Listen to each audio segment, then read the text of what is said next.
Bonjour à tout le monde. Donc aujourd'hui, on va aborder un sujet qui est toujours lié à la promotion et la prévention de la santé et qui sera plutôt lié à la mise en mouvement du corps. On avait vu qu'il y avait plusieurs piliers pour assurer la promotion de la santé.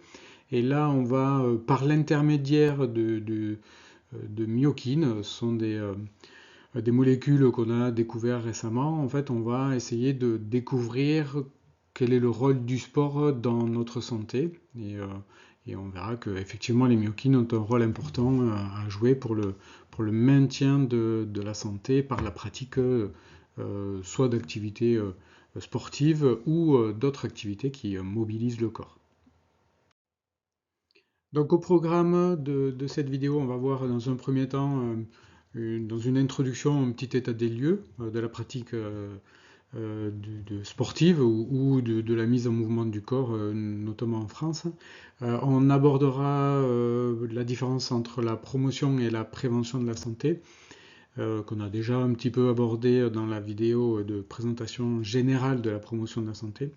Ensuite, on parlera donc des différents types de messagers qu'on va trouver dans l'organisme. Effectivement, pour maintenir un équilibre global dans l'organisme, il y a des messagers qui vont permettre d'adapter, de modifier les processus physiologiques pour que le corps puisse maintenir une forme d'équilibre. Alors un équilibre, ça ne veut pas dire que c'est toujours sur la même ligne, qu'il n'y ait pas de variation, mais c'est vraiment voilà, s'adapter à tous les changements climatiques, émotionnels. Et pour ça, il y a besoin de neuromédiateurs, il y a besoin d'hormones et aussi de cytokines. Et ce qu'on découvrira, c'est qu'en faisant la découverte des muscles, effectivement, les muscles produisent des messagers qui s'appellent des myokines et et qui interviennent dans les processus de régulation d'homéostasie. Voilà. Donc ces myokines, on va les détailler en expliquant un petit peu les différents types de myokines. On verra forcément, comme les myokines font partie des cytokines, on verra qu'il y a un lien fort avec le système immunitaire, on expliquera tout ça. Et puis on verra un petit peu comment ça agit. Donc il y a des actions qui vont être locales sur la cellule elle-même qui les produit, sur les cellules avoisinantes et sur tout le reste de l'organisme. Et donc ça pourra avoir des actions du point de vue hépatique, du point de vue du métabolisme général, du point de vue cérébral. Et donc c'est ce qui fait que ces myokines auront une action à la fois locale sur le muscle, mais également sur tout l'organisme. Et ce qui sera lié à des bénéfices qui peuvent être aussi liés à des pathologies, hein, comme des myopathies, voilà. Mais on a de nombreux bénéfices à la pratique de l'activité physique et on le verra donc sous une forme de schéma. On verra que ces messagers peuvent aller se disséminer dans tout le corps, dans plein de tissus, d'organes et induire des effets bénéfiques. Voilà. Et donc c'est un peu le programme de la vidéo du jour. Alors pourquoi on parle d'activité physique dans le domaine de la promotion, voire de la prévention de la santé? C'est tout simplement que il existe des pathologies qu'on appelle des pathologies dites civilisationnelles où notre mode de vie qui est lié au stress, lié à l'accélération du rythme de vie, qui est lié également à notre façon de nous nourrir, à notre alimentation, à notre sédentarité qui s'est développée, finalement engendrer des risques au niveau de la santé, et notamment par des pathologies cardiovasculaires, des maladies respiratoires, des cancers, des maladies chroniques, des troubles mentaux également, des dépressions, de l'anxiété, des insomnies, des troubles musculo-squelettiques. Je ne fais pas le tableau complet, mais c'est vrai que euh, notre mode de vie peut engendrer des perturbations sur notre santé si on ne fait pas attention. Et en fait, l'INSEE là, nous met en alerte, en quelque sorte, avec un chiffre un peu choc, mais c'est 95% de la population française est exposée à des risques pour sa santé du fait du manque d'activité physique. Et c'est pour ça que vous avez de nombreux messages de prévention, de promotion, qui sont liées à l'activité physique, à manger, bouger. Il faut marcher au moins 30 minutes par jour, etc. Donc dans les écoles, pareil, on met de l'activité physique. Et en fait, c'est vrai que dans notre vie, il y a plein de choses qui font qu'on peut avoir du travail au bureau, on peut avoir la voiture qui nous permet de nous déplacer. Et finalement, ça va avoir des conséquences sur notre santé et notre organisme parce qu'en fait, nous avons un organisme qui est programmé pour bouger, pour se mettre en mouvement. Et c'est vrai que dans notre façon de gérer le stress, notre système nerveux, dès qu'il y a une perturbation, une menace ou quelque chose qui est stressant, ben en fait euh, va enclencher tout un tas de processus physiologiques pour mettre en mouvement le corps, préparer la mise en mouvement.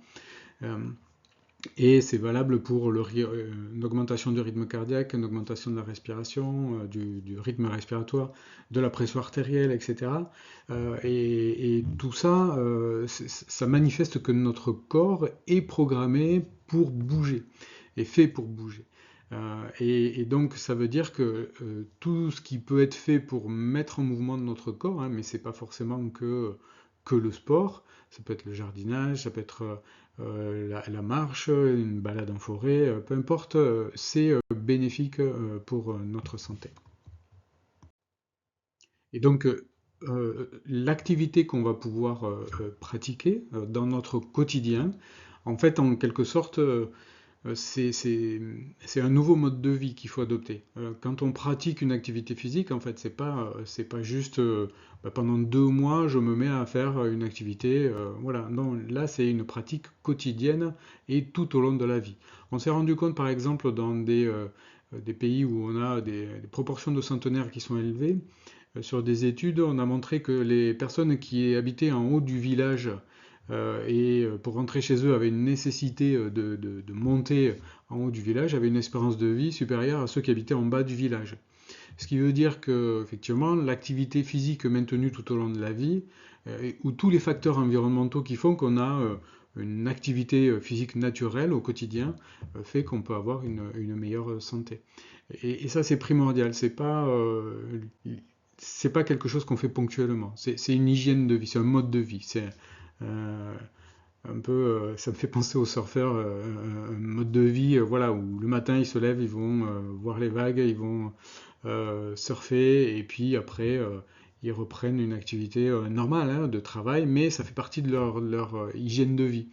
Alors soit le matin ou l'après-midi en fonction des marées, mais voilà, ce que je veux dire c'est que c'est intégré. C'est pas un effort, c'est pas quelque chose que je dois faire en plus. C'est nécessaire, c'est vital.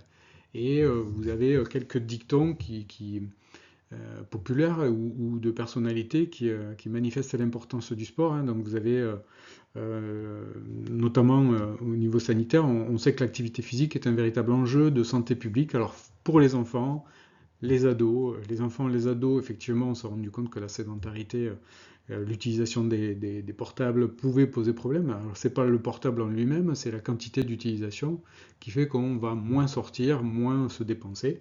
Les adultes et les personnes âgées, c'est pareil. La mobilité chez les personnes âgées, c'est un sujet très important. On parlera de sarcopénie tout à l'heure. Globalement, un dicton populaire, le sport c'est la santé. Ceux qui ne trouvent pas le temps, ça j'aime bien, ceux qui ne trouvent pas le temps de faire de l'exercice devront en trouver pour être malades. Voilà, c'est que on peut trouver des excuses hein, dans notre vie. Oui, mais il faut que je fasse ça, je dois aller faire telle activité, ou voilà, je regarde la télé, je regarde mon téléphone. Et c'est vrai que c'est des choix qu'on fait et qu'on doit assumer aussi en fonction des conséquences qui vont avoir au niveau de notre santé, mais ça fait partie de choses qu'on doit choisir. Euh, j'ai envie de prendre soin de moi, je prends du temps pour ça. Et je le prends, et c'est pas un temps perdu, c'est vraiment quelque chose de bénéfique, plutôt positif. Et une autre phrase de Nelson Mandela, j'ai toujours pensé que l'exercice physique est la clé non seulement de la santé du corps, mais aussi de la paix et de l'esprit. Donc on verra bien sûr que le sport a des implications bénéfiques à la fois sur le corps, mais aussi sur l'esprit. Alors on va voir quelques rappels, quelques petites définitions.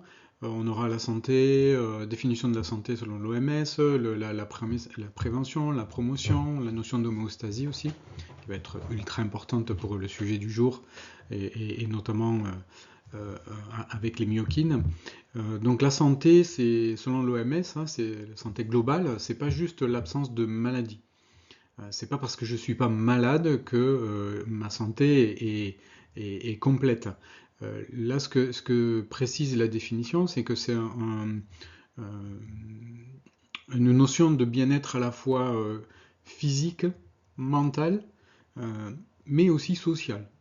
Et c'est pour ça qu'on verra tout à l'heure dans les différents piliers de la prévention de la santé, il y a différentes approches qui vont nous permettre, enfin on en verra 7 principaux, hein, il y en a d'autres, mais dans les 7 axes de la promotion de la santé, on verra que tous vont participer, soit individuellement et collectivement, à apporter un bien-être physique, mental et social.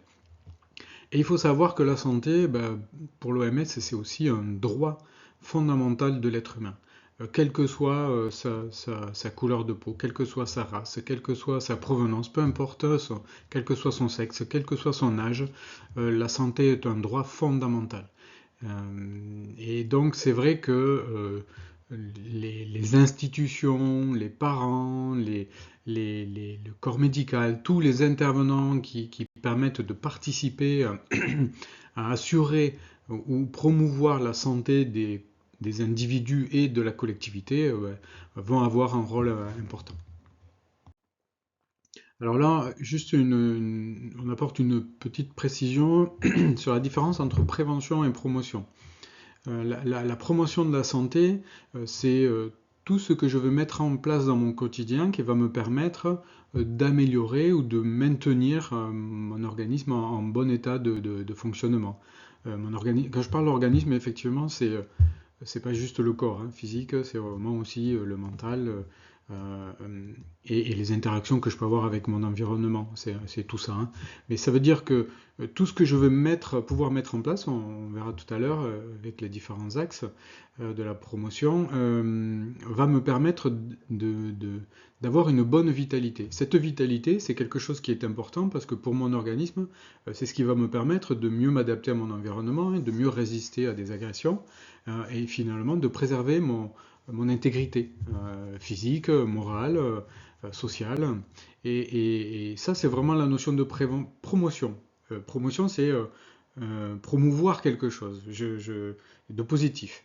La prévention de la santé, quelque chose d'un peu différent, c'est que lorsqu'on a un risque qui est identifié, lorsque par exemple je m'alimente mal, euh, je, je- je- j'ai une tendance à m'alimenter essentiellement avec de la junk food. Je sais qu'avec les graisses saturées, avec ce type d'alimentation, l'excès de sucre, l'excès de sel, je risque d'avoir des pathologies cardiovasculaires. Donc là, il faut que je trouve un moyen de me préserver ou de préserver les populations de ces risques-là, et je vais envoyer un message de prévention ou mettre en place des actions préventives pour dire, ben voilà, sur une action préventive, c'est tous les messages qu'on peut trouver sur les, je parle par exemple les enfants, on n'a plus le droit de faire des publicités sur les barres chocolatées, etc. Ou on fait des publicités manger, bouger, ou manger 5 fruits et légumes par jour. On a des messages de prévention justement pour éviter d'avoir des pathologies sur le cardiovasculaire sur le long terme. Donc ça, c'est des actions de prévention. Et la prévention, ça peut être des messages institutionnels, ça peut être aussi des dépistages, euh, ça peut être voilà, tout un tas d'éléments qui vont faire qu'on, quand on a identifié un risque, on va essayer d'aller en amont pour essayer d'éviter que ce risque apparaisse. Vous voyez, c'est subtil la différence entre promotion et prévention, mais bon, sont complémentaires. Moi, je préfère parler de promotion, c'est plus mon dada, la promotion de la santé, parce que c'est dans mon quotidien, sans me soucier de ce qui va se passer, c'est qu'est-ce que je peux faire pour avoir une bonne vitalité, une bonne santé. Et il y a un chiffre aussi de l'Institut national du cancer qui explique qu'on pourrait hum, éviter 40% des cancers. Et on pourrait les éviter. Alors certains sont génétiques, d'autres ont des facteurs génétiques sur lesquels on ne peut pas avoir forcément trop d'influence, mais on pourrait éviter de s'exposer à des facteurs de risque comme le tabac, comme l'alcool, qui engendre des cancers de la gorge, des cancers, des cancers au niveau du foie, au niveau du pancréas, au niveau de la bouche. Vous avez l'alimentation qui pourrait être modifiée. Donc en fait, c'est tout un tas de cancers qui pourraient être évités par une hygiène de vie, des comportements qui sont liés plutôt à la promotion de la santé. Okay. Donc si on arrive à mettre ça en place, ça évite voilà, une grande partie des cancers. Certains sont inévitables, mais pour une partie, on peut mettre en place des actions de prévention justement pour les éviter, parce que c'est un coût sanitaire et c'est un coût pour la collectivité, et c'est un coût aussi individuel, humain. Hein. Voilà, donc ça c'est la différence entre promotion et prévention de la santé. Donc globalement, pour résumer, on va parler des myokines, forcément dans cette vidéo, mais les myokines, c'est une partie de la solution dans la prévention. Okay. Il faut quand même garder un petit peu la notion de proportion. Vous avez des personnes qui vont tout miser sur l'alimentation en termes d'entretien de la santé. Vous en avez d'autres qui vont miser. Voilà, il y a des gens qui vous disent mais tout est psychologique, tout est psychologique, toutes les pathologies sont liées à des problématiques dans l'enfance, dans les voilà. Ce qu'il faut comprendre, c'est que c'est trop simpliste de parler comme ça, et la santé c'est quelque chose de complexe. Déjà quand on commence à essayer de comprendre la physiologie humaine, on se rend compte qu'on n'a pas tout compris de comment fonctionne le corps humain, toutes les interactions qui existent. Dire que la santé se limite à je me nourris correctement et je serai en bonne santé, c'est pas vrai, c'est pas la réalité. Donc là, on a cette clé fondamentale qui sont les principales, hein, mais il peut y en avoir d'autres, hein, qui vont nous permettre d'entretenir la santé. Et l'activité physique en fera partie. Voilà, donc là, il y a un premier élément, c'est favoriser une bonne alimentation. On le sait, l'alimentation permet d'avoir une meilleure santé. Il y a beaucoup de messages de prévention par rapport à l'alimentation. Apprendre à bien respirer aussi. On a vu dans la vidéo d'introduction sur la promotion et la prévention de la santé que la respiration et l'alimentation nous apportent de l'énergie, de la vitalité pour pouvoir assurer les fonctions du quotidien, hein, de tous les organes, de tous les systèmes. Apprendre à réguler nos émotions et notre esprit, oui, forcément, ça a un impact. Hein. On sait que le stress a un impact qui peut être négatif. Alors le stress, souvent on associe ça à quelque chose de négatif, mais notre stress, c'est ce qui nous a permis d'arriver jusqu'à aujourd'hui, d'assurer la survie de l'espèce. Donc le stress c'est une notion de proportion, hein, a des effets bénéfiques, et au-delà d'un certain seuil, ou en deçà d'un certain seuil, ben effectivement, il peut y avoir des problématiques de santé. Voilà. Ensuite, on a la mise en mouvement du corps. Donc là, ce sera un peu plus ce qu'on va détailler aujourd'hui, avec la production de myokines lors de la mise en mouvement du muscle. Et bien sûr que l'activité physique, on le verra un peu plus en détail, va permettre de maintenir comment dire, une circulation, une amélioration de la circulation sanguine, lymphatique, qui va participer au processus immunitaire, qui va apaiser l'esprit. On verra aussi que finalement, ces différentes clés vont interagir les unes avec les autres. Et le fait que, par exemple, je sois pas bien dans ma tête, forcément, j'ai pas envie de bouger, j'ai pas envie de manger correctement. Voilà, et donc les éléments sont liés les uns avec les autres. On a vu dans la définition de l'OMS hein, sur la santé qu'il y a entretenir une vie sociale et affective, c'est important pour préserver sa santé. Effectivement, ne pas se sentir isolé, se faire accompagner. Lorsqu'on a une pathologie, on sait bien que l'accompagnement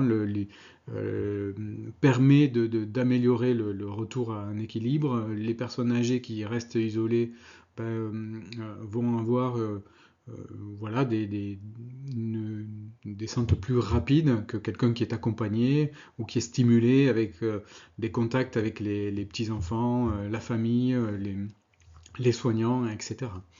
On a ensuite donc une sixième clé, c'est respecter les cycles biologiques. Donc là, c'est trouver l'équilibre entre l'activité et le repos. On le verra au niveau musculaire aussi, hein. Effectivement, il faut pratiquer du mouvement, pratiquer la mise en mouvement du corps, mais l'excès d'activité peut avoir des effets négatifs également. L'absence d'activité a des effets négatifs également. Donc l'idée, c'est de trouver un juste milieu. Et voilà, là, ça peut être des cycles. On aura une vidéo spécifique hein, sur chacun de ces éléments-là, mais sur les cycles biologiques, c'est l'alternance jour-nuit et aussi l'adaptation de notre organisme au rythme des saisons. Le rythme de l'été n'est pas le même que le rythme de l'hiver. Et donc, ça me permet, moi, d'avoir un organisme en cohérence avec mon environnement et préserver ma santé comme ça. Et justement, donc le lien à l'environnement, c'est à la fois dans l'alimentation, hein, je prends des aliments, des fruits et légumes de saison, c'est à la fois dans l'adaptation de notre rythme au rythme des saisons, et c'est à la fois aussi le contact avec la nature, puisque je vais avoir ben, des activités en pleine nature qui vont me permettre de stimuler ben, l'ocytocine, réguler mon système nerveux, éviter que je sois toujours en sympathique, toujours accéléré, et aussi respecter l'environnement, c'est se respecter soi-même, puisque éviter de polluer son environnement, c'est éviter de se polluer le corps. Voilà, tout ça c'est une harmonie qu'on arrive à trouver. Et puis il y a d'autres piliers hein, qui interviennent, hein, c'est d'autres clés. Hein. On va pouvoir avoir un travail qui se fait en lien avec tous les acteurs de la promotion de la santé. On va pouvoir aussi parler des déterminants sociaux. Déterminants sociaux, c'est les conditions de vie, les conditions économiques, les conditions de logement qui font que ça a un impact fort sur la santé. Euh, voilà. Et même, je dirais, avant de parler de ces 7 clés, l'idée c'est d'être quand même en sécurité financière, en sécurité au niveau du logement et aussi au niveau de l'accès aux soins. On sait que les personnes qui n'ont pas beaucoup d'argent vont réduire, vont s'éloigner des soins préventifs justement et même curatifs parce qu'ils n'ont pas d'argent ou pas assez d'argent pour pouvoir engager des soins. Voilà. Mais ce qu'il faut comprendre, c'est que tous ces, toutes ces clés sont liées et que là, pour ce qui nous concerne aujourd'hui, la mise en mouvement du corps, c'est un des éléments. C'est un des éléments importants, mais c'est pas le seul. Voilà. Donc il faut pas être psychorigide en se disant voilà, je suis en pleine santé parce que je pratique du sport. C'est pas suffisant. Et si je devais donner un exemple, ben, je pratique une activité physique avec d'autres personnes. Ben, le fait de pratiquer avec d'autres personnes, ça me fait aussi du lien social, qui fait partie d'une des clés de l'activité, enfin d'une des clés de la promotion de la santé. Alors là, on est au cœur de la physiologie. Je voulais revenir sur l'homéostasie parce que c'est quelque chose d'important. L'organisme, pour rester en pleine santé, il a besoin d'être connecté à son environnement. C'est une nécessité. On n'est pas un système isolé. On n'est pas une bactérie encapsulée. On est vraiment, là qui se protège quelques années, là on est vraiment un organisme ouvert.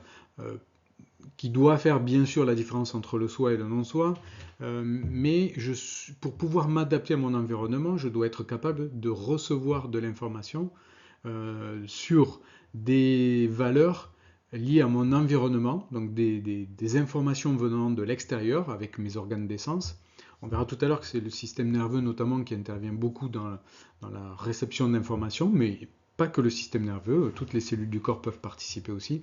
Donc je vais recevoir des informations avec les yeux, avec les oreilles, des bruits qui sont stressants, des menaces physiques que je vois arriver, et toutes ces informations, je vais les intégrer, et ces informations peuvent engendrer, par exemple la température de l'extérieur qui monte, va engendrer une chaleur aussi au niveau de l'organisme. Et donc il va y avoir des récepteurs qui vont me dire, ok, la température corporelle elle a augmenté. Donc tout ça, toutes ces variables vont faire que l'organisme il va avoir des modifications. Ça peut être la glycémie, ça peut être la température corporelle, ça peut être la pression artérielle, ça peut être l'équilibre acido-basique, peu importe.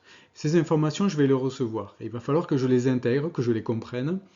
Le système nerveux va intégrer ça et il va regarder dans son logiciel est-ce qu'il a déjà rencontré des situations similaires et comment il a réagi.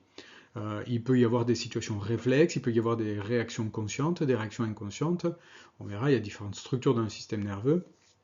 Et ensuite, il va falloir que je mette en place une action d'adaptation pour justement essayer de préserver une forme d'équilibre physiologique et pas rester dans un équilibre qui risque de déclencher un déséquilibre qui risque de déclencher une pathologie. Donc je vais, mon système nerveux, essayer d'intégrer cette information que je reçois et je vais envoyer une information, donc avec des systèmes nerveux, des nerfs effecteurs qui vont envoyer une information avec des organes ou des cellules cibles et qui ensuite va engendrer une réaction. Donc, par exemple, mon organisme, c'est pour vous donner une séquence, mon organisme commence à sentir que je suis en manque de nutriments énergétiques. Et donc, il va y avoir la glycémie qui va commencer à baisser. Donc, l'organisme se dit, OK, il y a une glycémie qui baisse, je vais utiliser le glycogène, le sucre que j'ai dans mes cellules musculaires, dans le foie, pour essayer de compenser. Et puis au bout d'un moment, il se dit, là, je vais être à bout de mes réserves. Donc il faut que je déclenche la faim. Donc le système nerveux va recevoir cette information comme quoi il manque de l'énergie. Il faut déclencher la faim pour aller apporter de l'énergie. Je vais aller m'alimenter, ces aliments vont être digérés, et ensuite il y a du sucre qui va arriver dans le sang. Et là, la glycémie va monter. Et donc la glycémie qui va monter, en fait, je vais mettre en réserve ce sucre qui est arrivé par l'alimentation, et je vais sécréter de l'insuline pour intégrer le sucre en forme de glycogène dans le foie, dans les cellules musculaires. Okay, donc ça veut dire que voilà, il y a tout un tas de chaînes qui se mettent en place, de réactions, et qui s'équilibrent comme ça. Et dès que je fais une activité physique, en fait, je vais avoir besoin de sucre pour mon activité physique, donc je vais sortir les réserves. Donc là, je vais sécréter une hormone qui s'appelle le glucagon et qui va me permettre de faire sortir le sucre et le mettre à disposition pour pouvoir courir. Donc il y a tout un tas de liens qui se fait dans l'organisme pour nous adapter au quotidien. Et là, c'est vrai que là je vous ai pris un processus physiologique plutôt lié à la glycémie, mais c'est aussi du point de vue mental et émotionnel. Euh, il y a tout un tas de processus qui vont se mettre en place, et l'homéostasie, c'est pas uniquement l'homéostasie au niveau du corps, c'est aussi l'équilibre émotionnel, mental et émotionnel. Okay, comment je fais pour m'adapter à quelque chose qui m'a perturbé et ensuite pouvoir retrouver une forme d'équilibre. Okay, et donc ça c'est important à comprendre. Et on verra que ça demande enfin, que ça nécessite notamment des messagers. Et donc les différents messagers qu'on va retrouver, alors on a parlé du système nerveux tout à l'heure. Le système nerveux, lui, il a ses messagers propres. On verra qu'il y a trois types de messagers. Le système nerveux, lui, on verra tout à l'heure dans le détail, mais le système nerveux, lui, va utiliser des neuromédiateurs, des neurotransmetteurs qui vont être importants parce que par l'intermédiaire des nerfs, il va y avoir une information, un influx nerveux qui va passer dans les nerfs au niveau de l'axone et qui va arriver en bout de nerf. Et au bout du nerf, on va avoir des terminaisons qui s'appellent les synapses. Et au niveau de ces synapses, pour les synapses chimiques, on verra qu'il y a la sécrétion de neurotransmetteurs qui vont ensuite engendrer une réaction sur des cellules cibles ou sur d'autres neurones. Hein. Mais par exemple, au niveau des muscles, vous avez le nerf qui va être stimulé, il va envoyer une information au bout du nerf, il va y avoir un neuromédiateur qui va être sécrété, l'acétylcholine, au niveau des plaques motrices, et qui va engendrer une réaction de contraction musculaire derrière. Et donc c'est les neurones qui interviennent, notamment enfin les neurotransmetteurs qui interviennent dans la contraction musculaire, par exemple. Vous avez aussi les hormones qui vont intervenir. Alors là, c'est pas le système nerveux.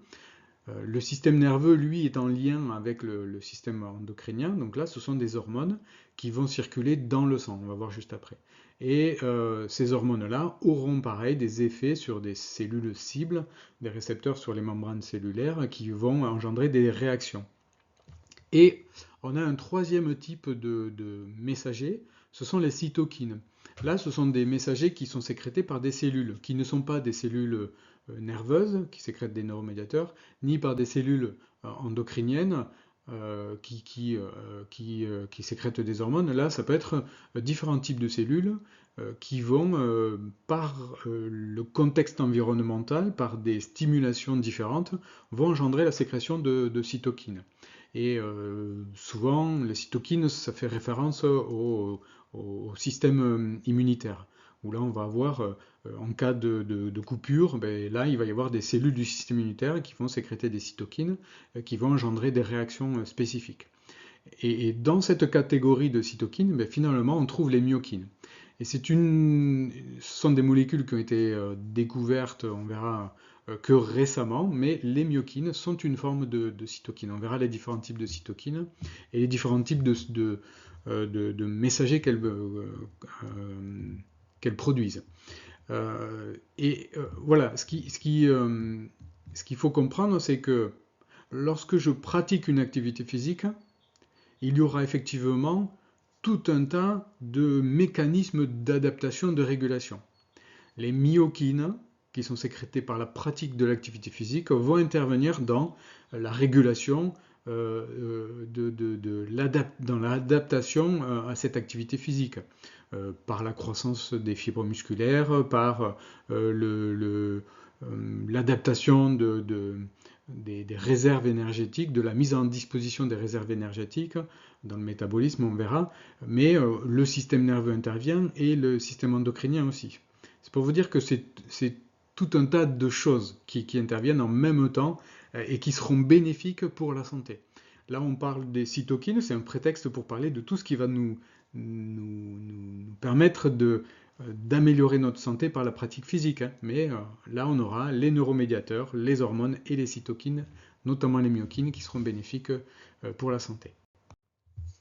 Donc là, juste, je vais prendre quelques instants pour parler du système nerveux, des neuromédiateurs, des hormones, etc. Puis on passera aux cytokines. Mais c'est pour comprendre un petit peu le lien qu'il peut y avoir entre tous ces éléments-là, tous ces messagers qui seront importants pour la santé. Dans le système nerveux, ce que je disais tout à l'heure, c'est que c'est un système qui va recevoir de l'information par les organes des sens, mais aussi par des récepteurs qui sont situés à l'intérieur du corps, hein, notamment au niveau de la carotide, au niveau de l'aorte. Vous allez avoir des informations qui vont nous donner la concentration en gaz des sangs, la pression artérielle.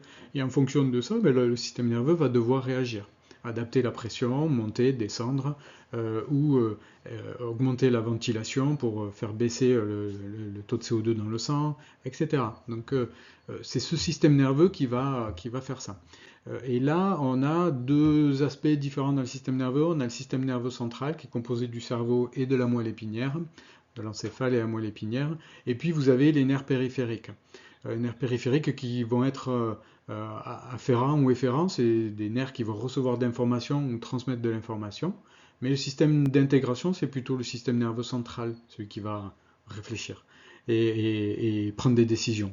Et ensuite, le périphérique, c'est celui qui va envoyer les messagers, enfin l'influx nerveux, ou recevoir l'influx nerveux, et qui va au bout transmettre les messages par les neuromédiateurs. Et dans ce système nerveux périphérique, on a deux aspects un peu différents. On a le système nerveux somatique et végétatif. Système nerveux somatique, c'est par exemple le système nerveux sur lequel je vais pouvoir avoir une action de décision. Je vais par exemple au niveau des muscles squelettiques, donc les muscles que je vais utiliser pour la pratique d'activité physique, je vais pouvoir avoir un impact sur ces muscles-là par la décision et je vais pouvoir engendrer des contractions. Le système nerveux végétatif, lui, il sera plus responsable notamment au niveau des, des, des- des systèmes, des mécanismes autonomes type digestion, qui impactent plus les muscles lisses, par exemple. Les muscles lisses, c'est les muscles que je ne vais pas pouvoir contracter par la pensée, mais qui vont se contracter lorsque j'ai des récepteurs qui m'indiquent que j'ai des aliments qui arrivent dans l'estomac, et puis tout le système digestif se met en place.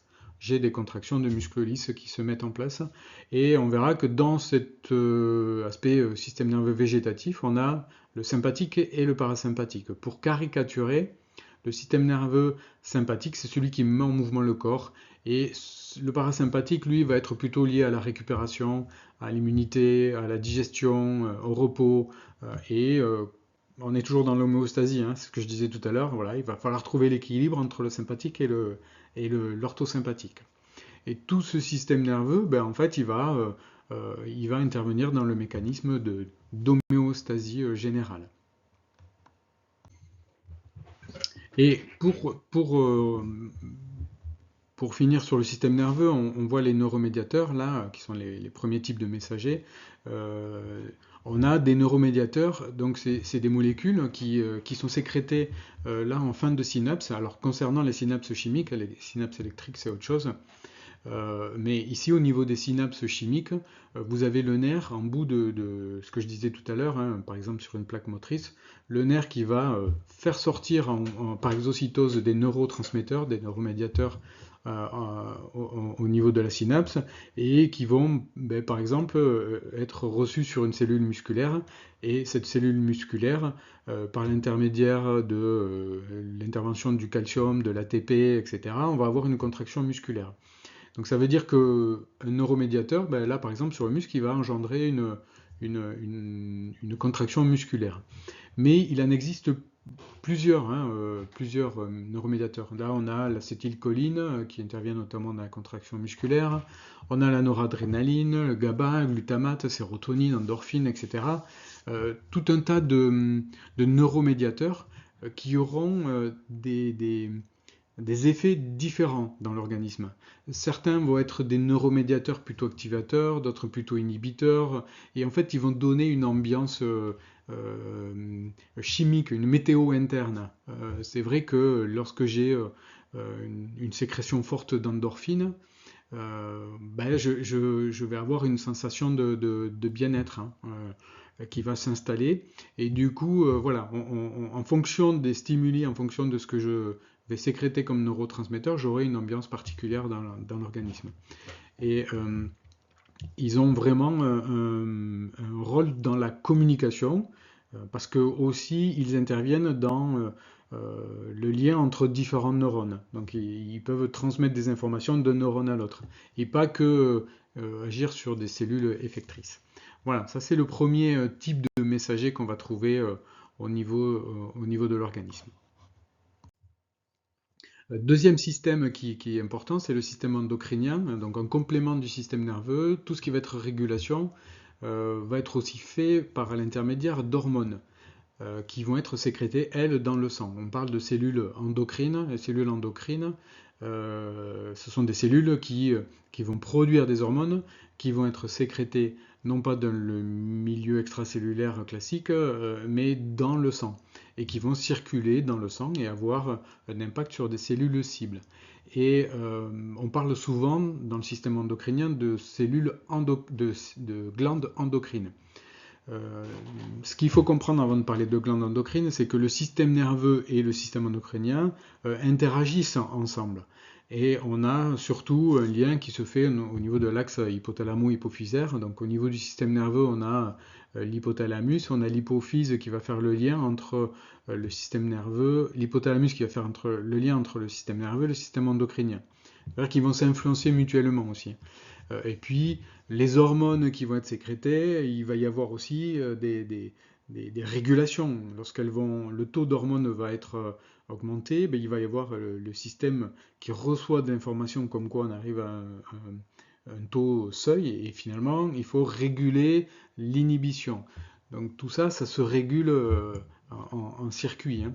Et ici, ces glandes endocrines, ben, souvent, on a donc l'hypophyse, hein, qui est un chef d'orchestre un peu, un chef d'orchestre des glandes endocrines, et on va retrouver ensuite ben, la thyroïde, on va retrouver le thymus, on va retrouver le pancréas, les glandes surrénales, les gonades.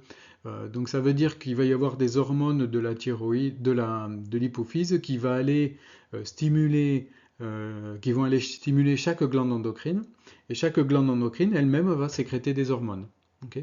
Donc en fait, il y a un enchaînement d'hormones en cascade, et au final, ben, au niveau des testicules, au niveau des ovaires, il va y avoir les hormones des gonades qui vont engendrer un effet.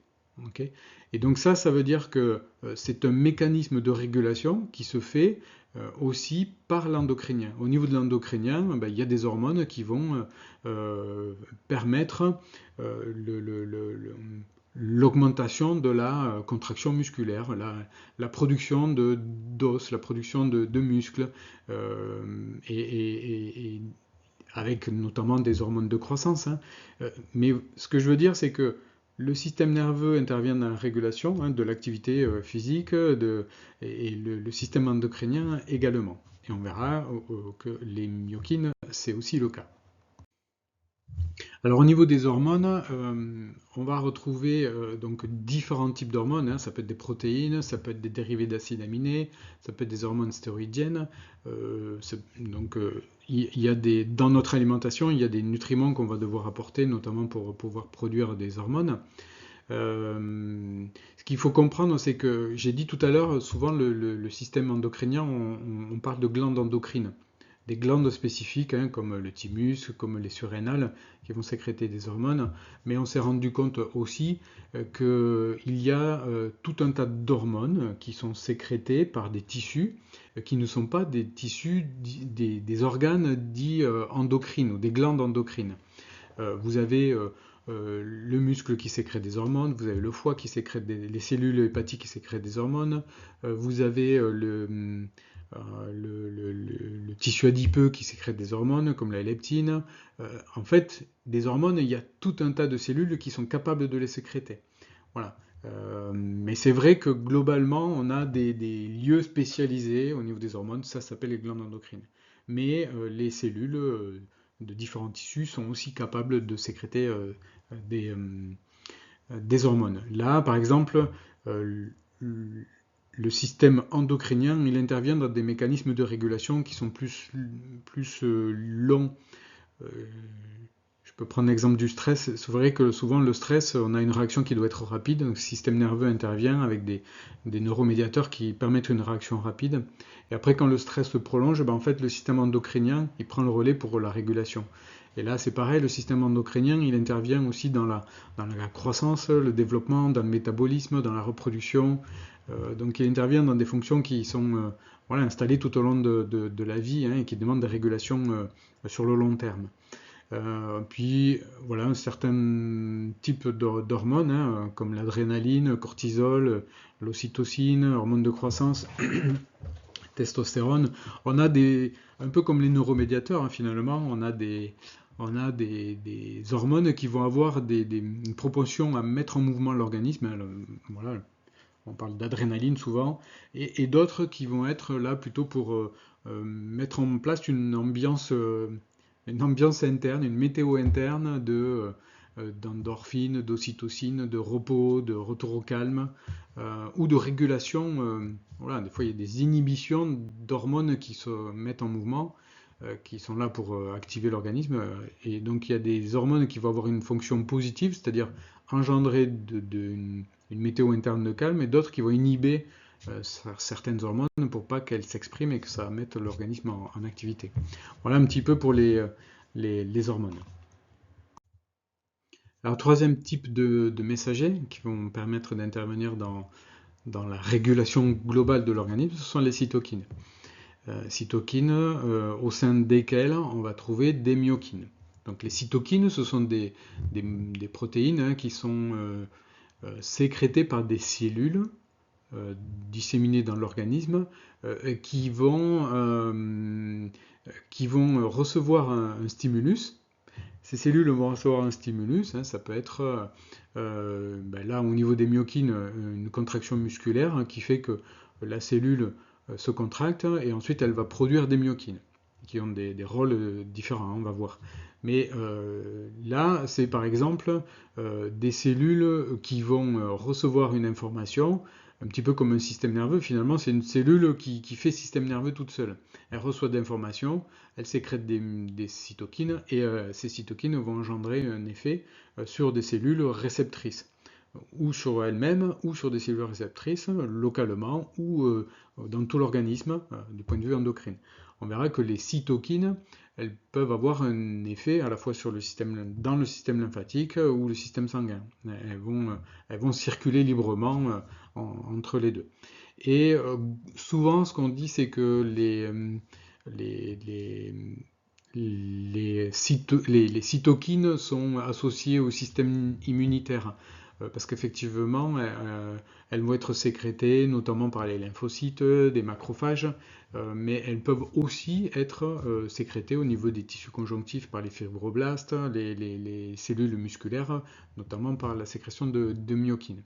Donc on a pas mal de cellules dans l'organisme qui peuvent sécréter des cytokines, et le rôle de ces cytokines, c'est tout simplement de participer à la régulation. Donc comme c'est une information qu'on reçoit, elles vont ensuite transmettre, ces cellules elles vont transmettre une adaptation, comme le système nerveux, comme le système endocrinien. Et elles vont par exemple intervenir dans la régulation du système immunitaire, de la réponse immunitaire.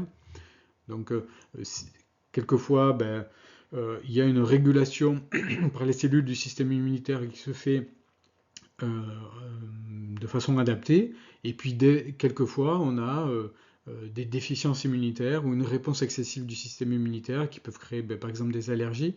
Voilà, donc vous voyez que l'équilibre il doit se faire correctement. Et donc il y a une réponse immunitaire, il peut y avoir une inflammation qui se met en place, et vous avez des cytokines qui sont aussi à effet anti-inflammatoire. Vous avez l'hématopoïèse, elles vont intervenir dans la division cellulaire de cellules souches au niveau de la moelle osseuse qui va produire différentes lignées de cellules du système immunitaire.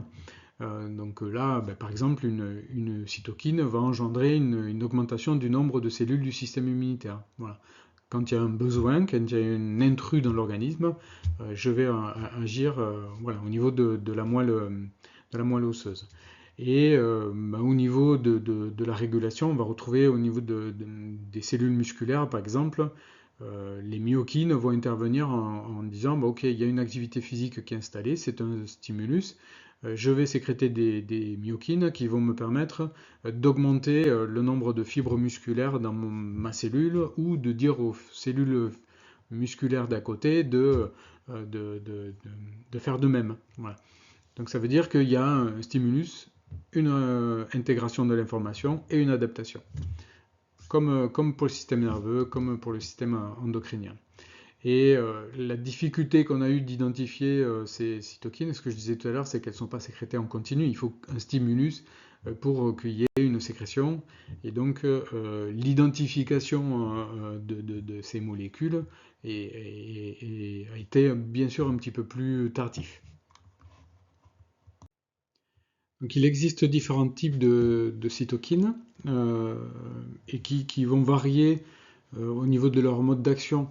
Donc on peut retrouver par exemple des interleukines qui sont, vous verrez dans la liste, on fera une liste des myokines, vous verrez qu'il y en a différentes formes et qui sont dans cette catégorie-là. On a des interleukines qui sont des protéines qui vont jouer un rôle important dans la communication, dans la coordination un petit peu de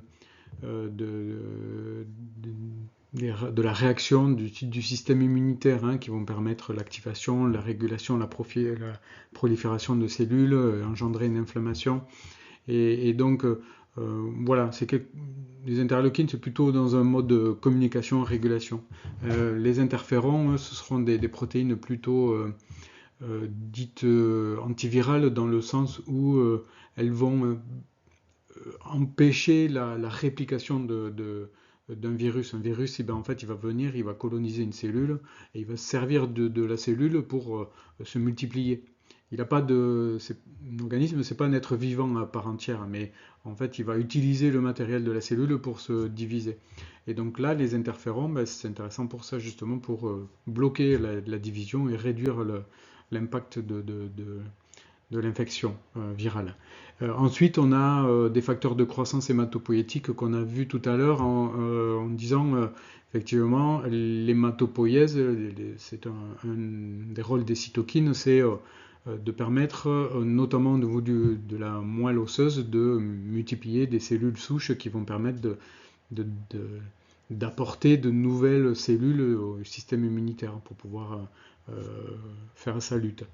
On a des facteurs de nécrose tumorale, donc pareil, ce sont des cytokines, mais qui vont intervenir plutôt dans le côté inflammatoire et également dans l'identification de cellules qui seront euh,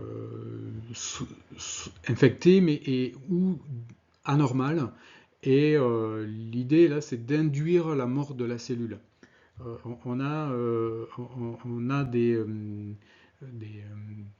des cellules qui vont être anormales, et là, ben, en fait, le rôle de ces facteurs de nécrose tumorale, ça va être d'engendrer la mort de la cellule. Okay. Donc ça, c'est pareil, ça peut être soit sur des cellules anormales, soit des cellules infectées. Et on a les chimiokines qui sont des cellules, des cytokines qui vont permettre, par exemple, lorsqu'on a une coupure, d'aller recruter des cellules du système immunitaire justement pour avoir une action plus rapide et plus intense. Donc en fait, c'est comme si je sifflais pour dire à toutes les cellules immunitaires du quartier, là, dépêchez-vous de venir, c'est ici que l'infection se passe. Euh, et c'est le rôle des chimiokines. Voilà, donc vous voyez qu'il y a euh, différents rôles hein, dans ces cytokines. Là, on est plus sur le système immunitaire, mais c'est important de comprendre que c'est tout un ensemble qui se coordonne et qui, pour chaque cellule du système immunitaire, vont sécréter différents types de cytokines. Donc au niveau des cellules productrices de cytokines, on verra qu'il y a différents types de cellules qui vont pouvoir en produire. Et ce qu'il faut retenir, c'est que chacune de ces cellules, en fonction de son rôle dans la fonction immunitaire notamment, bah, va sécréter différents types de cytokines. Donc là, on retrouve bah, les macrophages et les cellules dendritiques qui peuvent sécréter différents types de cytokines. On a les lymphocytes T et les lymphocytes B. On a les cellules endothéliales, notamment au niveau des vaisseaux, qui peuvent plus particulièrement sécréter des chimiokines pour recruter à l'intérieur du système sanguin des cellules du système immunitaire pour les amener localement en leur disant venez, c'est ici qu'il faut agir. Et puis on a vu aussi qu'il y avait les fibroblastes et les cellules musculaires hein, qui pourront intervenir, notamment au niveau des fibroblastes lorsqu'il va falloir engendrer une réparation tissulaire au niveau d'une coupure, ben, il y a des facteurs de croissance, division cellulaire qui vont être importants pour réparer les tissus. Voilà hein, différents types de cellules qui peuvent produire des cytokines. Donc les cellules qui vont sécréter des cytokines, comme on l'a dit au départ, elles auront euh, une nécessité d'avoir une stimulation pour pouvoir sécréter ces cytokines. On a dit que c'était différent des hormones, où les hormones on pouvait avoir des taux des sécrétions constantes, mais avec des taux qui varient. Ici, la cytokine n'est pas sécrétée en continu, mais elle est sécrétée quand il y a une stimulation. Et donc on peut avoir une sécrétion de cytokines qui se fait par l'intermédiaire de la présence de pathogènes. Effectivement, le système immunitaire reçoit une information, par exemple avec des cellules qui identifient qu'il y a du non-soi qui est présent dans l'intérieur de notre organisme et qui va avoir besoin de communiquer sur ça en disant, ben voilà, faites attention au niveau des lymphocytes, au niveau des macrophages, des cellules dendritiques, il faut se mettre en action, coordonner justement notre intervention pour que le système immunitaire fonctionne correctement. Voilà. Donc là, ça peut être une, une stimulation. Ça peut être aussi un stress cellulaire ou des lésions tissulaires. Ça peut être, ben, j'ai une déchirure musculaire, j'ai quoi d'autre? Je me suis coupé, effectivement. Bon, il y a le côté immunitaire avec les virus ou les bactéries qui peuvent rentrer, mais il y a aussi le fait qu'il faut réparer les tissus. Et en fait, ben, les cytokines vont permettre de mobiliser les ressources, euh, par exemple créer une inflammation avec de la vasodilatation, l'afflux de nutriments, euh, l'afflux de liquide, justement pour créer cette inflammation et au final permettre la réparation des tissus. Donc ça c'est voilà, c'est une stimulation qui est plutôt mécanique ou tissulaire lorsqu'il y a des blessures. Et ensuite il y a une activité physique aussi qui peut engendrer, là en l'occurrence sur les myokines, le déclenchement de la sécrétion de myokines. Donc ça veut dire quoi? Ça veut dire que c'est les cellules musculaires qui sont sollicitées. Si je fais du sport régulièrement, je sécrète des myokines. Et les myokines, il y en a différents types, hein, un peu comme on a vu tout à l'heure, il y a différents types de myokines, hein, des interleukines ou d'autres qui ont des effets divers et variés. Et donc ça veut dire que bah, cette activité physique régulière va engendrer régulièrement une activité de sécrétion de myokines. Et on verra les effets tout à l'heure. Et puis il peut y avoir de nombreuses variables, des variables environnementales. La cellule, elle baigne dans les liquides interstitiels, elles sont liées à d'autres cellules en fonction de leur localisation. Et effectivement, il peut y avoir des variables de pH, il peut y avoir des variables d'apport en oxygène, il peut y avoir des variables de contraintes mécaniques, voilà, de stress oxydatif par exemple, euh, qui font que on a des cellules qui vont réagir un peu comme le système immunitaire le fait dans la globalité de l'organisme. Là, c'est à l'échelle cellulaire, euh, parce qu'en fait, la cellule, c'est une unité fonctionnelle, hein, c'est comme un organisme à part entière. En fait, elle va réagir et sécréter des, euh, des cytokines en fonction du type de stimuli. Donc là, on a vu qu'il y avait différents types de stimuli pour permettre la sécrétion de cytokines. Et maintenant, on va se concentrer, focaliser un petit peu plus sur les muscles et les myokines. Donc, ce qu'il faut savoir, c'est que le muscle, au-delà de sa fonction motrice, qui est qui permet le déplacement hein, avec les tendons, les ligaments, les os, les articulations. C'est vrai que souvent on associe le muscle à des muscles uniquement aux muscles striés et au déplacement. En fait, c'est pas que ça. Et les muscles représentent 40% de la masse corporelle. Donc c'est quand même un élément important de l'organisme. Et en fait, c'est pas juste fait pour le déplacement, c'est aussi fait pour pouvoir respirer correctement. Donc le muscle du diaphragme, par exemple, intervient dans la respiration. On a les muscles qui interviennent également dans différents processus comme la digestion, la pression artérielle, etc. Mais qui sont des muscles, on va voir tout à l'heure, des muscles lisses et des muscles striés qui interviennent aussi, par exemple, euh, lorsque je me déplace, lorsque je bouge, lorsque je suis mobile, bah, ces muscles-là vont intervenir aussi dans le retour du sang veineux. Et donc, ils interviennent dans la circulation.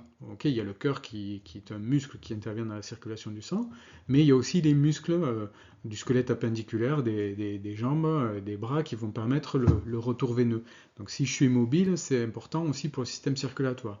Donc, il ne faut pas limiter la structure musculaire à fonction de déplacement. Donc il y a la fonction respiration, circulation du sang, il y a la fonction respiratoire et puis tout un tas d'autres fonctions. Déjà ça c'est important à comprendre.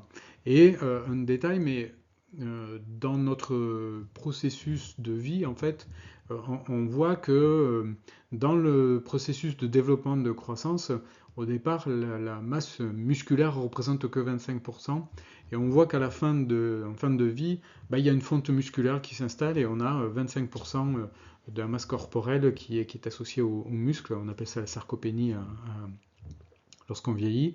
Et ce qu'il faut comprendre, c'est que euh, la masse musculaire peut être un indicateur de santé.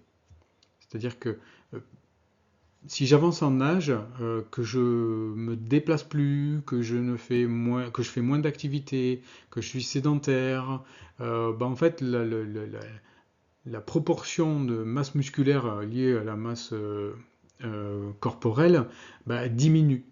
Et ce qui est un indicateur de moins bonne santé. Donc si on arrive à préserver le mouvement avec l'avancée en âge, continuer à marcher, continuer à se déplacer, continuer à être actif, c'est ce qui fait reculer la fin de vie. Donc la masse musculaire en elle-même a une importance primordiale au niveau de la santé. Et puis, autre fonction, j'ai oublié de le dire, mais la masse musculaire, elle intervient aussi pour la chaleur, la régulation de la température corporelle. Donc vous voyez qu'il y a de nombreuses implications avec le muscle, et pas juste liées au déplacement. Ces muscles-là, ils ont besoin de quoi? Ils ont besoin de nutriments, ils ont besoin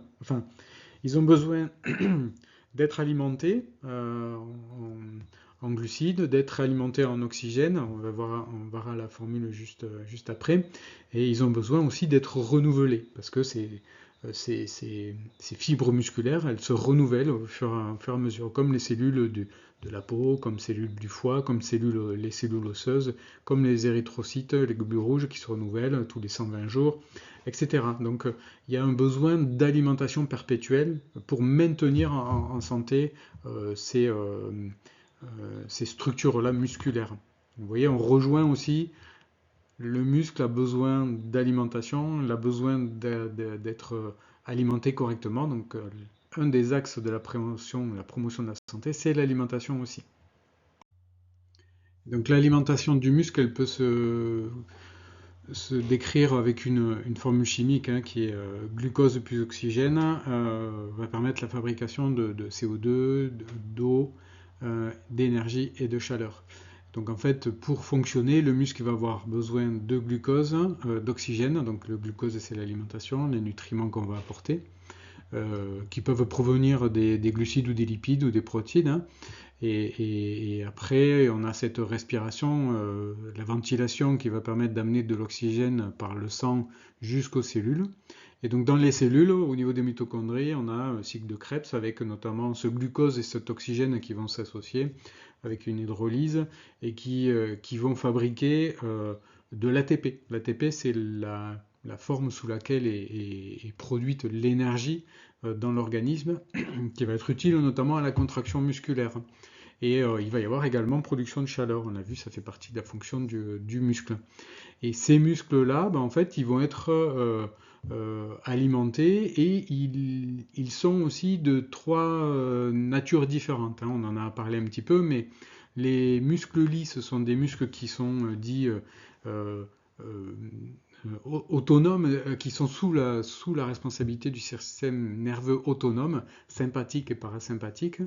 Euh, on a donc des muscles lisses qui vont fonctionner sans qu'on en ait conscience. On a le muscle cardiaque qui est un muscle qui est strié et autonome. Et ensuite, on a les muscles squelettiques qui sont striés et somatiques, c'est-à-dire qu'on va contracter volontairement.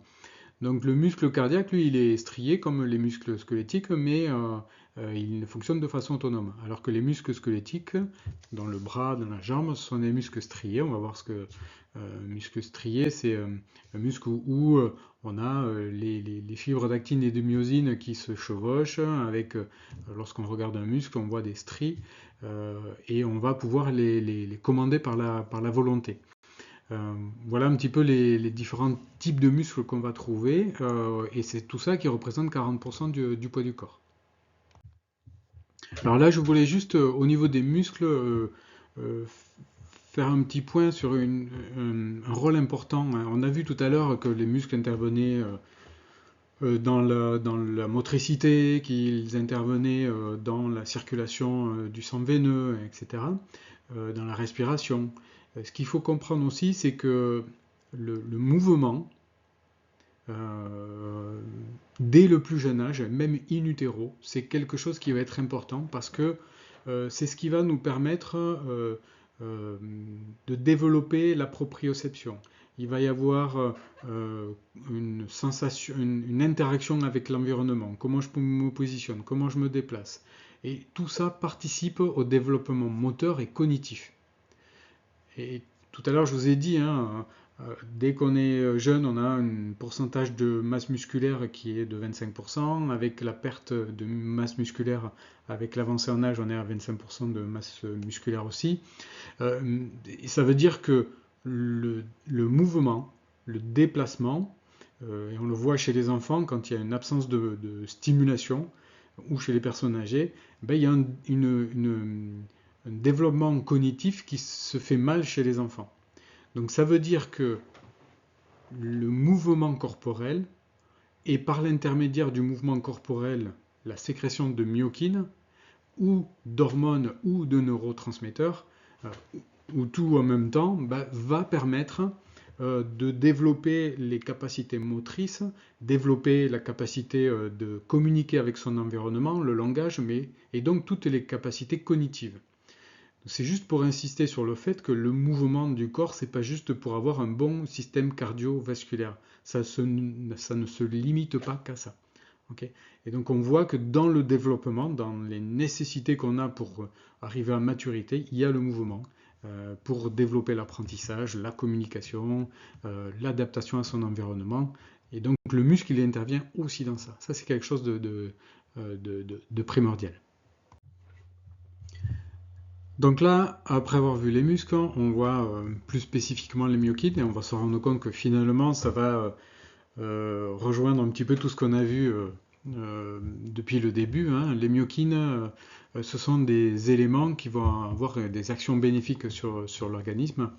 Ce sont des protéines, des substances qui font partie de la famille des cytokines, on l'a vu, donc qui sont solubles et qui vont être des molécules de signalisation, au même titre que les neuromédiateurs et que les hormones. Et ces myokines vont être synthétisées par des cellules musculaires spécifiquement lorsqu'il y a un stimulus qui va, par exemple une contraction musculaire, qui va donner une information à la cellule qui ensuite va sécréter des myokines qui seront produites dans la cellule, on verra comment c'est produit, et qui seront ensuite distribuées, on verra aussi comment elles sont distribuées. Donc les myokines ont finalement été découvertes que récemment. Donc j'ai donné l'explication précédemment. Hein. C'est vrai que les myokines, à l'inverse des hormones, finalement ne sont pas sécrétées constamment. Hein. C'est une cellule qui va avoir une stimulation et qui, à partir de cette stimulation, par exemple une contraction musculaire, la cellule musculaire va fabriquer des myokines, okay, qui va avoir un rôle euh, soit sur les tissus lui-même, sur la cellule elle-même, ou de façon systémique à l'ensemble de l'organisme, et par une dissémination de ces myokines. Et en fait, une des premières myokines qui ont été découvertes, c'est l'interleukine 6, qui est une myokine qui est sécrétée à l'exercice physique et qui aura plusieurs rôles, mais notamment de mobiliser les ressources énergétiques pour que la cellule musculaire puisse fonctionner correctement. Une autre action intéressante de l'interleukine 6, c'est que elle va permettre notamment d'augmenter la sensibilité à l'insuline, donc prévenir le diabète. Tout simplement, c'est que l'organisme, en fait, il faut qu'il prévoie d'avoir des réserves lorsqu'il est régulièrement en activité, lorsque je fais du sport régulièrement. Donc il faut prévoir des réserves. Et l'insuline, c'est quelque chose qui va permettre de stocker, d'engendrer de la réserve énergétique disponible pour l'activité physique.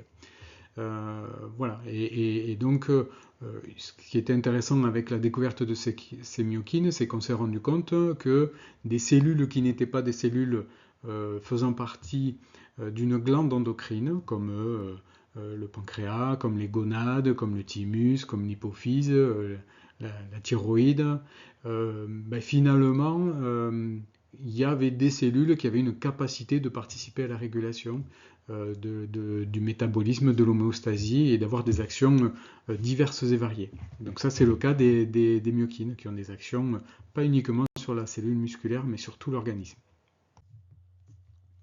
Alors pour donner un autre exemple, vous avez l'irisine, c'est une myokine qui a été découverte en 2012. Et ce qui est intéressant avec celle-ci, c'est que elle permet de transformer le tissu adipeux blanc en tissu adipeux brun, c'est-à-dire c'est le brunissement du tissu adipeux. Effectivement, le tissu adipeux blanc qui est plutôt là pour stocker et isoler, va être transformé en tissu adipeux brun, justement dans l'idée de fabriquer de la chaleur et consommer ce tissu adipeux. Et du coup, ce qui est intéressant pour lutter contre l'obésité. Donc ça veut dire que le fait de mettre en mouvement son corps régulièrement va stimuler la sécrétion d'irisine qui elle-même va stimuler la transformation des tissus adipeux et donc réduire sa quantité. Et ça passe effectivement par la mise en mouvement régulière du corps. Alors bien sûr, ça doit être associé à une alimentation adaptée, hein, et c'est toute une question de proportion, mais effectivement, ce qui est intéressant, c'est que voilà, la pratique sportive, par l'intermédiaire de l'irisine, permet de lutter efficacement contre l'obésité. Et on a découvert entre-temps de 650 myokines qui ont des effets divers et variés sur l'organisme. Donc on va le voir, on va en citer quelques-unes tout à l'heure. Alors avant de voir quelques exemples et de voir les effets bénéfiques sur la santé finalement, on va essayer de comprendre un petit peu comment elles agissent, ces myokines. Alors, d'une part, là, on va retrouver quelque chose qui ressemble aux hormones, finalement. Euh, Elles peuvent être libérées dans le sang, ces myokines, mais pas forcément tout le temps. Et elles n'ont pas que des actions systémiques parce qu'elles circulent dans le sang. Elles ont des actions qui peuvent être autogènes, c'est-à-dire autogénérer des modifications.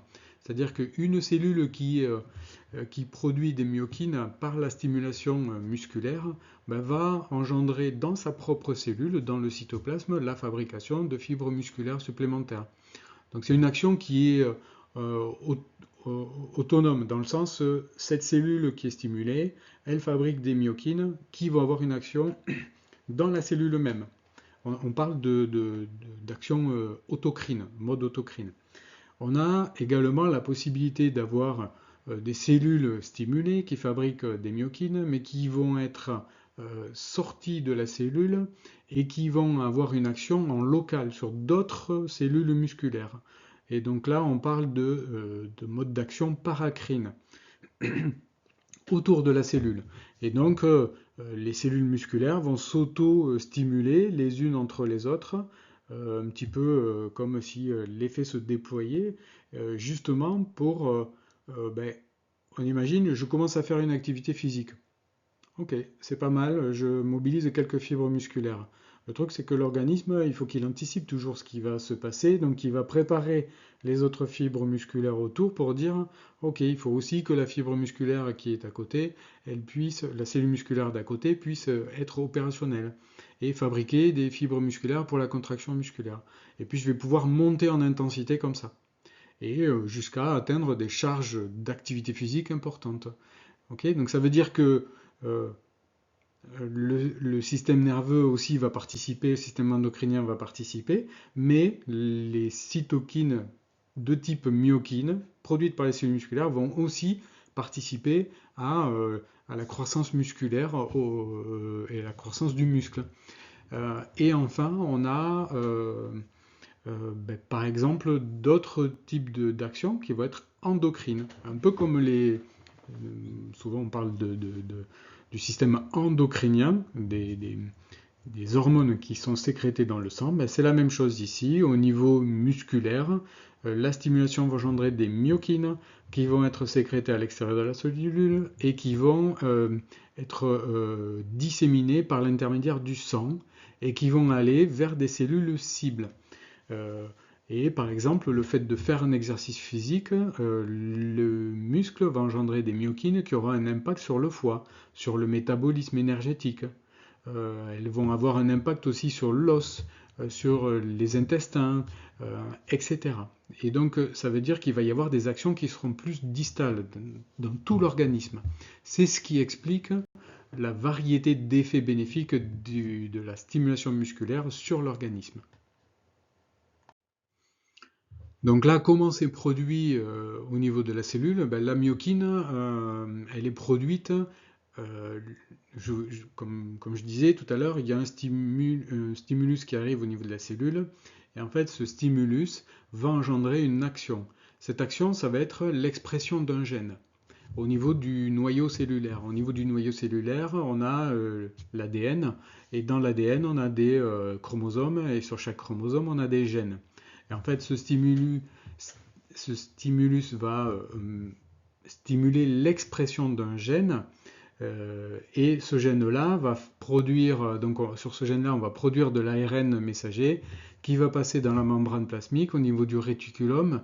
Euh, Ce code de séquence de l'ARN messager va permettre la fabrication avec trois codons, trois bases azotées qui vont créer un codon et qui va permettre la fabrication d'une protéine. Cette protéine va être fabriquée et elle va être soit utilisée dans la cellule propre, soit évacuée sous forme euh, comment, de vésicule qui va être transportée jusqu'à l'extérieur de la cellule et évacuée, soit pour aller en local avec d'autres cellules, soit pour aller dans le système sanguin. Voilà un petit peu comment ça fonctionne à l'intérieur de la cellule pour la fabrication des myokines. Hein, vraiment, c'est comme pour toute expression de gène, finalement, il va y avoir l'ADN et les chromosomes qui vont intervenir et puis qui vont coder pour quelque chose qui va être fabriqué ensuite au niveau du réticulum et qui va constituer une protéine et qui va être transformée et produite et transportée à l'extérieur ou à l'intérieur de la cellule. Voilà. Donc ça, c'est ce qui est intéressant avec le processus de fabrication des myokines. Donc là, on va voir quelques exemples de myokines. Hein. Alors, vous avez vu tout à l'heure, il y en a 650.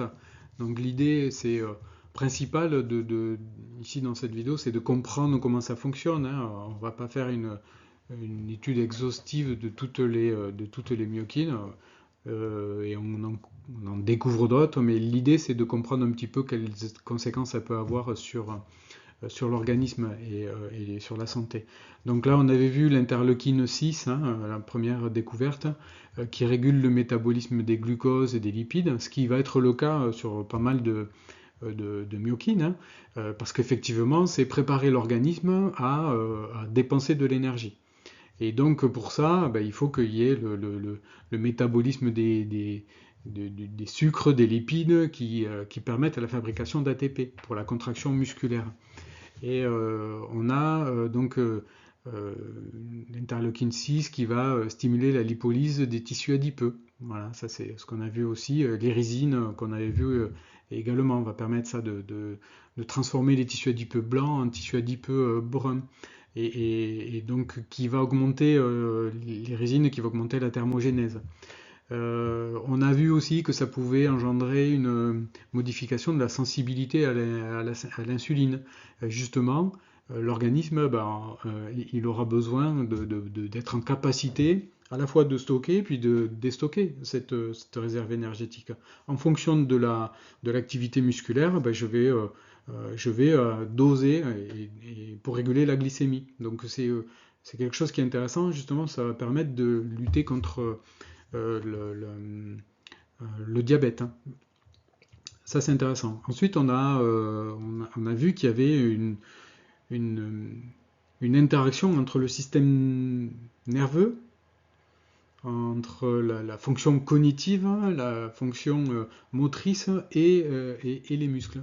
Ben, les muscles, comme pour le cerveau, sont capables de fabriquer la BDNF, donc, qui est une myokine qui sera sécrétée par les cellules musculaires forcément, et qui va favoriser la neurogénèse et la plasticité synaptique et donc qui au final permettra d'éloigner le risque de maladies, enfin d'éloigner, de protéger contre les maladies neurodégénératives et qui vont permettre d'améliorer la fonction cognitive, l'humeur, et donc on voit le lien direct là entre une cellule musculaire qui est mobilisée et qui va permettre de sécréter la myokine, par l'intermédiaire de cette myokine et de la circulation au niveau sanguin, va avoir un impact au niveau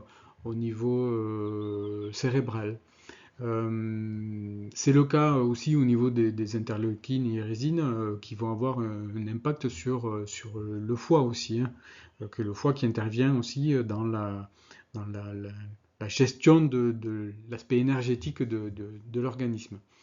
Les myostatines, qui sont des myokines qui régulent l'équilibre entre la synthèse et la dégradation des protéines musculaires. Effectivement, dans le muscle, bon, on n'est pas rentré dans le détail, mais on a des actines, des myosines, qui sont des protéines qui vont permettre la contraction musculaire. Et effectivement, ben, un muscle qui se développe, il va falloir fabriquer des, des- des unités motrices qui se contractent pour pouvoir développer le muscle. Et ben, en fait, si on a une problématique au niveau de la myostatine, ben, peut-être que finalement il y a une inhibition de cette fabrication de protéines, de la contraction musculaire, et ce qui fait on peut avoir une myasthénie, on peut avoir des maladies type myopathie, et qui font que voilà, on va avoir une faiblesse et une absence de développement musculaire. Ok. Donc voilà, il y a tout un aspect de régulation, hein, c'est au même titre que l'aspect inflammatoire. La cellule musculaire, elle se développe, elle s'élimine, voilà, au fur et à mesure de l'évolution de notre activité physique. Euh, et également, on a ben, des interleukines qui interviennent dans l'effet anti-inflammatoire, qui interviennent dans la régulation de l'immunité. Euh, ben, par exemple, effectivement, dans l'immunité, on a expliqué qu'il y avait des problématiques liées à l'invasion d'un virus, d'une bactérie, etc. Mais que l'immunité, c'était pas que ça, c'était aussi assurer la qualité de l'ensemble des cellules de l'organisme. Donc dès qu'il y a des cellules qui sont endommagées ou des cellules qui sont plus fonctionnelles ou qui ont perdu une fonction, ben en fait il faut que le système immunitaire soit en capacité de les identifier et de les éliminer.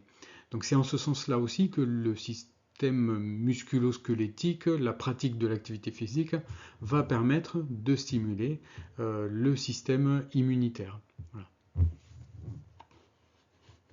Voilà, donc c'est un exemple de quelques-unes des myokines. Et là, on va voir un peu l'étendue des effets finalement du sport sur l'organisme. Donc là, on va voir quelques effets bénéfiques de la pratique de l'activité physique. Et finalement, bien sûr que les myokines participent à ces différents bénéfices pour la santé, mais ce ne sont pas les seuls éléments qui interviennent dans l'amélioration de la santé, hein. Bien sûr qu'on a vu, et c'est pour ça que je l'ai précisé au départ, hein, on a tous les messagers, que ce soit les neuromédiateurs, que ce soit les hormones, et aussi les différentes cytokines et les myokines qui interviennent dans l'amélioration de la santé. Et effectivement, ben, la pratique du sport est un élément important, une pratique régulière qui va permettre d'améliorer tout un tas de fonctions. Ben là, par exemple, ça prévient. Alors, c'est soit de la promotion ou de la prévention, hein, mais comme on l'a vu au départ, mais ça peut prévenir l'hypertension, réduire le risque et la gravité des maladies cardiovasculaires, hein. Ça a un travail notamment sur les humeurs, sur la réduction du stress. Effectivement, quand je suis stressé, mon corps est programmé à réagir. Donc à un moment, il faut que j'ai une décharge énergétique. Et il faut que je sois dans la mise en place d'une activité pour réduire ce stress, par exemple. Certains vont fonctionner comme ça, d'autres vont méditer pour arriver à réduire le stress. Mais notre corps, il est programmé pour ça. On a l'amélioration du sommeil, l'amélioration des équilibres entre l'activité et le repos. Ça renforce l'énergie et la vitalité. Ça agit contre le diabète. On a vu qu'on a l'irisine qui permet de la sensibilité à l'insuline. L'action mécanique du sport intervient aussi au niveau de la sphère digestive. Les myokines interviennent aussi au niveau de la sphère digestive, hein, la capacité d'absorption des nutriments justement pour lorsqu'on a une activité régulière, notamment au niveau du stockage du fonctionnement du foie aussi pour pouvoir avoir de l'énergie disponible dans l'organisme pour pouvoir assurer de nombreuses fonctions. On a vu que ça avait un impact sur le système immunitaire. L'activité physique, on a vu que les myokines intervenaient sur leurs propres cellules, sur les cellules avoisinantes. Donc en fait, la mobilité permet de garder de la souplesse, des articulations qui soient bien hydratées, avec des liquides synoviaux qui soient renouvelés. Ça permet de maintenir l'équilibre. Le mouvement est lié à la sphère cognitive aussi, on avait vu ça. Euh, la, la pratique de l'activité physique, on sait aussi qu'elle a des répercussions sur la fertilité, sur la densité osseuse.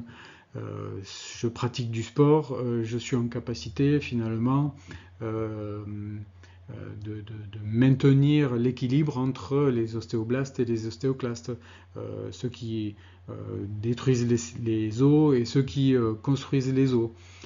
Et donc on a vu par exemple avec les astronautes, lorsqu'ils sont dans l'espace, il n'y a pas de gravité, ben, l'os est plus fragile. Donc c'est les ostéoclastes, pardon, ceux qui détruisent les os, qui sont plus actifs que les ostéoblastes.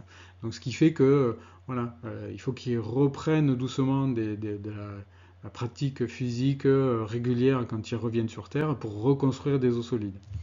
C'est le cas aussi de l'ostéoporose. La pratique d'activité physique régulière permet de maintenir les os en bonne santé. On a vu aussi que ça limitait le développement de l'obésité, ça prévenait les maladies cardiovasculaires et circulatoires. Voilà, un petit peu le panel de tous les bénéfices qui sont associés à la pratique de l'activité physique et dont les myokines interviennent justement pour réguler le fonctionnement des différents types de cellules qui interviennent dans ces fonctions. Voilà, donc pour conclure, quelques infos, toujours dans l'esprit muscle, sport, santé. Donc du 2 au 8 juin 2025, donc une troisième édition de la Semaine du muscle. Et donc ça, c'est un événement qui a été labellisé grande cause nationale en 2024. Hein. Voilà, c'est pour dire effectivement que les pouvoirs publics ont compris que la sensibilisation à la pratique de l'activité physique était importante. Et encore nous, on a une épidémie d'obésité qui est un peu moindre que dans certains pays comme le Mexique, les États-Unis, où là, il y a des efforts qui sont faits aussi pour tenter de réduire, de limiter cette épidémie d'obésité, de diabète. Hein. Euh, voilà, donc c'est pour vous dire, les institutions en ont conscience et participent aussi à la prévention, mais ça peut être fait à notre propre échelle, de façon individuelle ou collective, familiale, dans les entreprises, pour s'assurer de pouvoir maintenir une bonne santé. Quelques sites de référence, voilà, la FM Téléthon, effectivement, de nombreuses études qui sont faites sur les myopathies et les pathologies liées aux muscles. Un site internet aussi qui s'appelle lemuscle.fr et l'Institut de myologie qui fait pas mal d'études sur sur l'impact de l'activité physique sur l'organisme. Voilà, donc en gros, bon, cette présentation a été faite vraiment dans l'idée de découvrir un petit peu les myokines, parce qu'effectivement c'est quelque chose qui est nouveau, qui a été découvert que récemment. Mais plus globalement, c'est l'idée directrice, c'est quand même d'être en capacité de comprendre que dans notre quotidien, il faut qu'on arrive à mettre de l'activité, pas forcément du sport. On n'est pas tous forcément obligés d'être dans des clubs, d'aller aller chercher de la compétition. C'est pas ça l'idée. Là, c'est de se faire plaisir, de se mettre en mouvement, parce que finalement, on est fait pour ça. Notre système a besoin de ça pour fonctionner correctement. Et donc, voilà, l'idée c'est de trouver dans son quotidien du temps finalement pour se mettre en mouvement, à la fois pour jardiner, pour faire du yoga, pour se promener et, et mettre l'activité physique en lien avec tous les axes de la promotion de la santé, hein, puisque le sport c'est aussi une notion de partage, c'est s'aider, se motiver ensemble, donc il y a du lien social, c'est pourquoi pas aller dans la nature, se connecter avec les éléments, c'est finalement le sport, c'est aussi se nourrir pour pouvoir avoir de l'énergie pour faire fonctionner nos muscles. Donc on voit bien que le sport est pas le seul élément associé à la promotion de la santé, mais fait partie d'un tout.